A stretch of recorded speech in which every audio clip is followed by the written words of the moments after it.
যদি আপনি জিনা থেকে বেঁচে থাকতে পারেন, আল্লাহ পাক আপনাকে সাক্ষাৎ মৃত্যুর হাত থেকেও বাঁচাতে পারেন। এটা আমি এমনি এমনি বলি নাই, দলিল দিচ্ছি।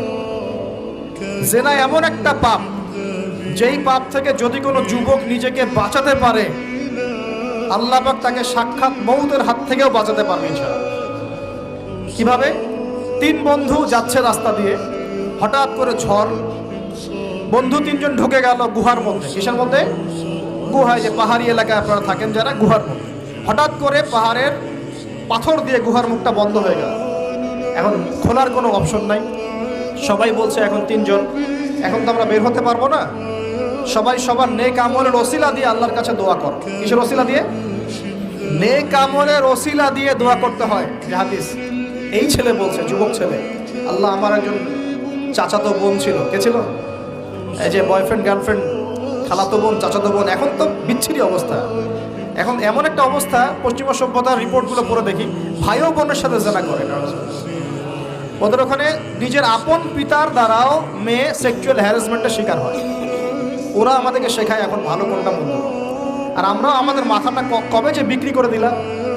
ওদের কাছ থেকে ভালো মন্দ শিখতে হচ্ছে, কোরআন সুন্নাহ বাদ দিয়ে ওদের কাছ থেকে ভালো মন্দ শিখতে হচ্ছে।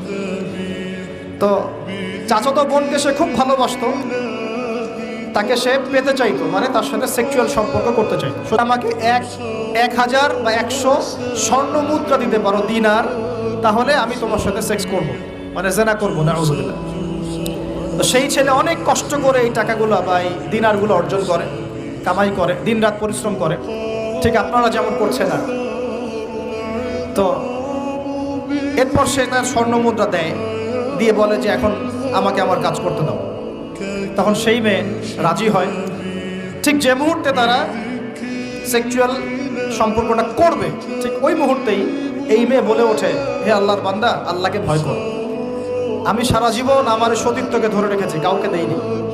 আমি কারোর সাথে এরকম অন্যায় করি নাই, আমি খারাপ মেয়ে নই।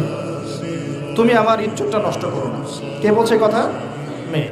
ওই অবস্থা থেকে কি একটা ছেলের উঠে আসা সম্ভব? এটা কি এতটাই সহজ? এটা কিন্তু সহজ না। সত্যি কথা বলতে এই বিষয়টা কিন্তু এতটাও সহজ না। যারা অবিবাহিত তারা হয়তো বুঝতে পারবে না, বিবাহিতরা বুঝতে পারছে।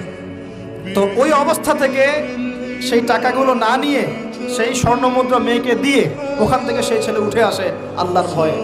সে এখন গুহার মধ্যে আটকা পড়েছে, আল্লাহকে বলছে, আল্লাহ ওই দিন ওই কাজ যদি তোমার সন্তুষ্টির জন্য করে থাকি, আজকে আমাকে মৃত্যুর হাত থেকে বাঁচাও। সমস্ত পাথর দপদপ করে সরে গেল গুহার মধ্যে।